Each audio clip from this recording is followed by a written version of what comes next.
Hey, so remember that third hotfix I alluded to in this hotfix video here? Well, it dropped mere hours after I released this video, just like I predicted it would, but my impatient butt just couldn't frickin' wait for it, I guess. But oh well, those big tweaks to the content that we were hoping for are now at play, with even a few surprises along the way, so let's talk some spark arcs. Because as we know, we obtain these things via killing all 3 mutated bosses in any order we please to help complete Wagstaff's secret experiments, and up until now, we needed to beat all 3 again for additional spark arcs. But after today, all subsequent drops will come from just about any individual killing of one of these bosses at any time, meaning we no longer have to complete the whole triple threat for the new gear. The only requirement is that it must be a different mutant every single time, so abusing the hostile flare for potential crystal deerclopses over and over and over again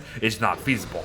Still, this is massive, so take advantage. But you know what else we can just suddenly take advantage of, oddly enough? The fact that we can now force lunar rifts to close sooner by killing a Deerclops, Berger, or Varg with one at full strength. Rifts spew out Brightshade Gestalts every 2 days and can do so 4 to 6 times before they close, right? But nowadays, the game will consider the Brightshade Gestalts that actually mutate any of those 3 bosses to be from said rifts, meaning this 9.5 minute timer you just briefly saw suddenly plummeted to mere seconds. It is very situational for sure, but if timed correctly, we now have a legitimate way to limit the amount of Brightshades attacking our plants.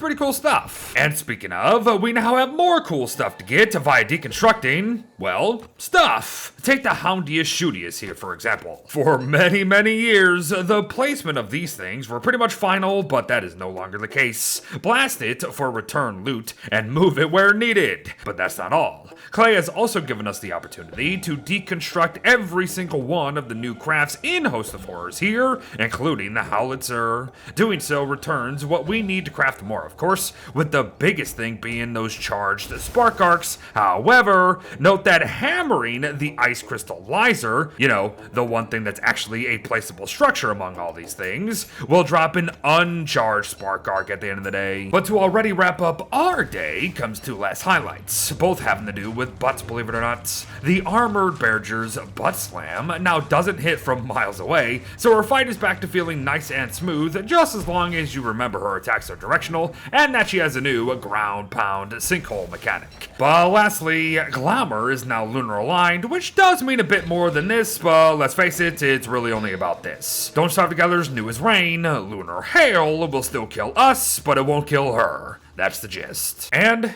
there you have everyone, the big hitters of hotfix number 3 for Don't Starve Together's freshest release, A Host of Horrors. Bear in mind some more tweaks to sound design overall, performances during hail, some scrapbook nonsense that I just still refuse to cover, and otherwise. Thanks for watching, folks. Well wishes to all, and I'll see you in the next one. Bye bye.